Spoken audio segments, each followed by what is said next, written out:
Survey করতেছিলাম, এর মাঝখানে যারা ফোন দিয়ে বললো যাবে পুরান ঢাকায় বিরিয়ানি খেতে। যে কথা সেই কাজ, আমিও বললাম রেডি হও, আমি আসতেছি। আমি যেহেতু পুরান ঢাকার আশেপাশেই ছিলাম, সেক্ষেত্রে ওকে বলেছিলাম চলে আসো টিএসসি মোড় খাইতে পটু, তাই বলতেই চলে এসেছে। আর আমরা এখন যাব পুরান ঢাকার হাজি বিরিয়ানি খেতে।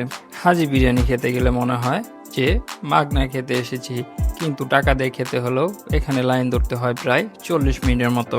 যতবার খাইতে আসি ততবারই মনে হয় আমরা আর আসবো না, কিন্তু পরবর্তীতে আমরা আবার চলে আসি। 40 মিনিট অপেক্ষা করার পর আমাদের খাবার চলে এসেছে।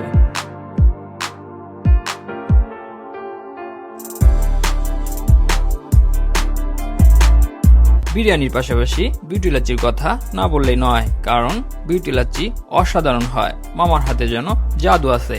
আমি যতবার পুরান ঢাকায় আসি ততবার বিউটি লাচ্চি খেয়ে যাই, কারণ বিউটি লাচ্চি আমার যেন মুখে লেগে থাকে।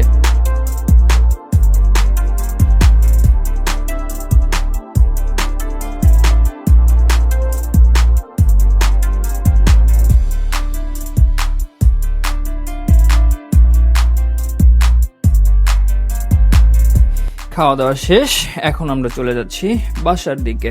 এখন যারা আবার বলতেছে ওই নাকি টিএসসি মোড় আবার যাবে, পেটুকের এখনো নাকি খাওয়া শেষ হয়নি, আরো কত কিছু খাবে জানি না। ভিডিওগ্রাফি, ফটোগ্রাফি, জালমুড়ি, ফুচকা সব খাওয়ার পর আমরা এখন চলে যাচ্ছি গন্তব্যের দিকে।